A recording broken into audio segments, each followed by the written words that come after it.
So, for those of you who are dealing with knee pain, back pain, shoulder pain, or any type of joint pain or muscular pain, Tom Brady gives the most excellent description and explanation of why it happens, how to cure it, and all that stuff on this podcast that I was watching the other day. I mean, better than I could have given. And this is what I do for a living. So here you go. Intense because, and then one of the biggest moments was in my career. And I met a guy who's my best friend still. I talked to him this morning. I talked to him last night. He's running the health and wellness department for the Las Vegas Raiders now, where I own part of the team. We have the lowest injury rates in the NFL. At Birmingham City in the championship, the last 2 years, we had the lowest injury rates of any team. And he started to train me with a lot of recovery treatments that got me feeling back to 100% really quickly after games, after injuries. And now we just run those protocols for our entire What were they, Tom, back then? What were they back then? So a lot of it, so I'll give you an example. I was a quarterback. I threw the ball a lot. I had significant elbow pain. It was tendonitis basically. And the tendon in my elbow would get inflamed. Every time I would throw, I would go in the weight room, I would lift weights because everyone says you got to lift weights if you want to be better. If you want a stronger arm, you got to lift weights. So I would do bicep curls, I do tricep pushdowns, I do bench press, I do pulls, I do all the things. Then I would go on the field. So in the weight room, those muscles are getting stronger, but they're also getting tighter and thicker. Okay? Now I go on the football field and I've got to create this really elastic movement where all these muscles need to be really long and elastic. But in the weight room, I've changed them to be very dense and tight. So now I have this elbow tendon that's like, hold on, what do you want me to do? Do you want me to be dense and tight, or do you want me to be long and elastic?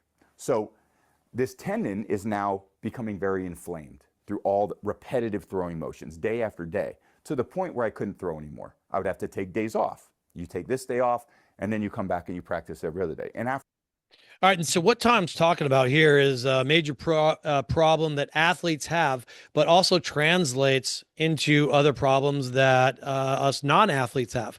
And so for him, the problem is in the repetitive motion in combination with the tightening of the muscles due to the strength training.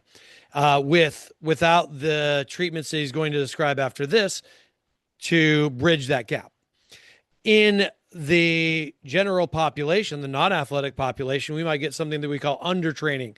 And so undertraining is when, you're sitting at a desk for a long period of time, your hips are getting tight because there's still a repetitive overload from that position being held for a long period of time. Whereas his repetitive overload is from the action being repeated over and over. Your repetitive overload may be because of something like that. Or it might be because you're doing something where there's an action a lot of the time. Like if you're a runner or if you're a swimmer or something like that, you might experience something more similar to Tom. But if you're, a non-athlete, then you could also be experiencing the same combination, but from kind of a different source. practice, we're going to ice your elbow. We're going to give you an anti-inflammatory, and you're going to rest. Sounds like our careers, though. Yeah, exactly. That's what we do. Wow. Anti-inflammatory, ice, rest. And then finally, it wasn't working anymore because as you get older, you're like, hold on, I used to at 19 that worked, and at 20 it worked, but at 22 it's not working that much. At 24, it's not really getting better, and it's hurting more, and it's becoming more irritating. And so here's the second problem: is that athletes and non-athletes alike experience is that the treatments that are done traditionally, those traditional treatments are end range symptom treatments. They aren't treatments to deal with the root cause of the problem, which is what he's going to describe now. And so when you don't get to the root cause, then eventually the treatments for the symptom, for the inflammation, for that, end range inflammation stops working. Not only does it stop working, but, it doesn't, those treatments don't stop the problem from occurring in the first place, which he's going to explain right now how to stop them from occurring in the first place. Meet Alex, one of my teammates, Willie McGinnis, who's a great defensive end from USC, first round pick for the Patriots, I think in 1993. He says, Tommy, we can't have you. I already won a Super Bowl at that point. He's like, we can't have you miss practice. You're coming with me now. You're going to go work with Alex. And I'm like, what can he do that no one else has ever done for me? He goes, just shut up. Just grabs me, brings me into this little side training room. And Alex says, what's the problem? He said, my elbow hurts. Okay, this is what we're going to do. We're going to, through manual therapy, muscle work, we're going to lengthen and soften all the muscles in your forearm, all the muscles in your bicep, and all the muscles in your tricep to relieve the tension on your tendon.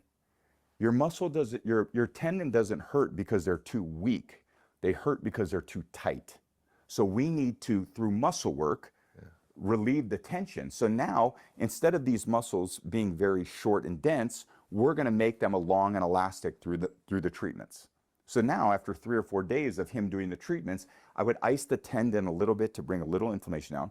I stayed on the anti-inflammatory for a little bit, but then after making these muscles a little bit longer through the muscle work, the inflammation in the tendon came down. Well, then there was no elbow pain. And I was like, that was the first time in my life since I was that boy playing baseball that my elbow pain went away. And I was like, well, fuck, can you do it for my shoulder? Yes. Because my shoulder's sore too. Yeah. I'm going to lengthen out your pec. I'm going to lengthen out your deltoid. I'm going to lengthen out the muscles in your back that you've created a lot of denseness and stiffness through working. All right, and so he's talking about length and denseness and stiffness, which is a missing ingredient to the fixing of the problem. The second ingredient that he's not mentioning is that there's a coordinative aspect to it where you actually have to coordinate all the synergistic muscles.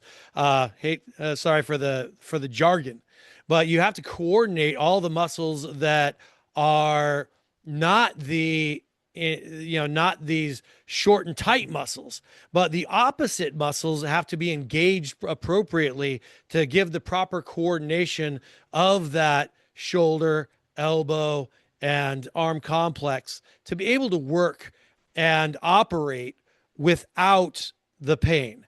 And it's the same thing when we get somebody in who's a non-athlete. We have to re-coordinate a lot of this stuff. But he'll explain now how quickly that can occur and how fast you can start getting forward progress on this. Out. Now I'm going to lengthen those out. Well, I didn't have any shoulder pain. And I'm like, well, can you do it on my knees? Yeah, I'm going to work on your calves, on your quads, and your hamstrings. And we're going to create space in the knee joints so that the knees aren't in pain. And I was like, it was an unlock for me. Yeah. So it's like, okay, once I started getting the right muscle work, it was like, okay, when I go away from you, what do I do? You got to stay really hydrated because I want your muscles to be more like beef tenderloin than beef jerky.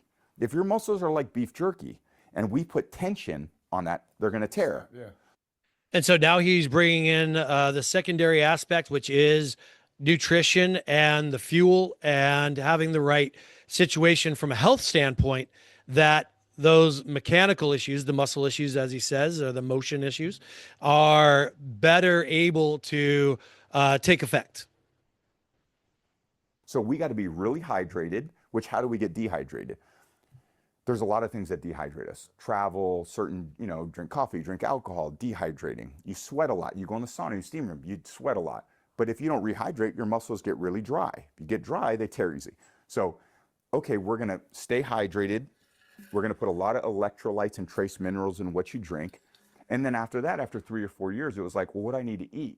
Okay, we're going to cut down on the sugars, basically. Anything that can cause inflammation in your body, we're going to try to just cut down on the inflammation. You can have a little bit of, sugar and a little bit, you can go out and have fun with your friends, but you just can't overdo it all the time. Yeah. So over time, it became the right muscle work, the right treatments, the right hydration, the right nutrition. I would take kind of the generic supplements like a multivitamin or a fish oils or things like that. And then finally I did a little brain training exercises, which kind of came into vogue. And then I changed my workouts a little bit. Instead of doing as I got older, instead of doing the heavy weights really slow, like a deep squat. All right, and so now he's going to describe functional training and how functional training has to be integrated into this as opposed to our more traditional, barbell training and stuff like that routes that are going to have to be integrated in order to get the maximal effect. So this is the third major element of the solution to the problem. I started doing a much more band work that was more elastic and a little bit quicker. So those were probably the major changes. I would say, Albert, what kind of period from the time your elbow was hurting you to the time where it was like, I can't feel anything when I'm throwing? 5 days. You're joking. Ian, 5 days. I had been in pain for 10 years. And so there you have it. I mean, that's how quick that we can actually, with this type of an approach, you can get relief. One session, then the next session, then the next session. You can start seeing results right away. Although I will say that it is a long journey to complete healing and development, but you can start getting the relief. You can start getting traction in the direction that you're trying to go within a short amount of time using the construct that he's described right here.